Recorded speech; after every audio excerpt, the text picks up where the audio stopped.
الوصفة بتاعي النهاردة من مطبخ ماما، وحماتي هي اللي علمتها لي. هتعجبكم جدا جدا، ولو جربتوها متأكدة ان انتوا هتدمنوها. تقدروا كمان تاكلوها سخنة او باردة من التلاجة.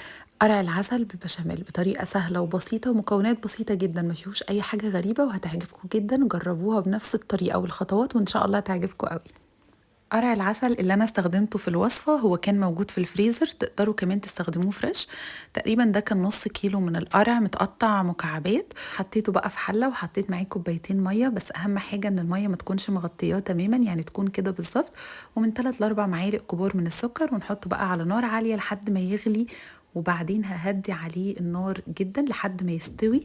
طبعا التسوية دي بتاعتكم انتم، بس طبعا يفضل ان هو ما يكونش مش مهري قوي في نفس الوقت مش جامد، يكون التسوية مظبوطة. حطيته بقى في مصفى عشان ينزل كل المية بتاعته، لان المية دي هستخدمها كمان مع اللبن في البشاميل. خطوة البشاميل ودي اهم حاجة. هنحط بقى كيلو من اللبن، وبعدين 4 معالق كبار من الدقيق، ومعلقة من النشا، وكيس من الفانيليا. حطيت كمان السكر 4 معالق كبار، كده سكره هيبقى مظبوط جدا جدا. وهنقلب على البارد، وبعد كده هرفعه على البوتاجاز على نار عالية في الأول، وبعد كده ههدي جدا لحد ما يتقل معانا. واحط بقى كل المية اللي نزلت، طبعا احنا طبعا صفيناه، فهنحط بقى كل المية اللي نزلت كده منه. ونقلب بقى كويس، هنلاقي بقى القوام بقى مظبوط كده،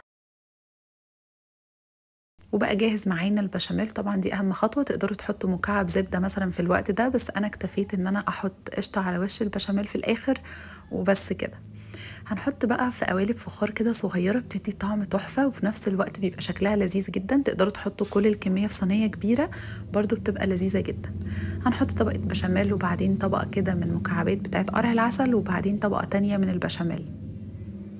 وحطيت كده كمان على وشه قشطه، بتبقى لذيذه جدا وبتدي طعم حلو قوي.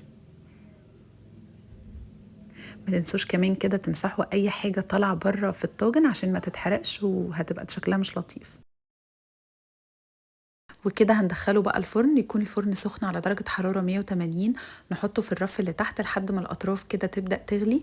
هنرفعه تحت الشواية تقريبا لحد ما ياخد اللون الحلو ده، وهيبقى جاهز معانا. مش قادرة اوصف لكم قد ايه طعمه حلو، حاجة حلوة كده لذيذة، نقدر ناكلها في أي وقت، وكمان سخنة أو باردة. هتعجبكم جدا وكمان مفيد قوي. وما تنسوش تعملوا لايك وشير لو الفيديو عجبكم، وكمان وريتكم شكله وهو بارد بيبقى بالشكل ده. متأكدة ان هو هيعجبكم في الحالتين. ما تنسوش تجربوه، هستنى تطبيقاتكم عليه.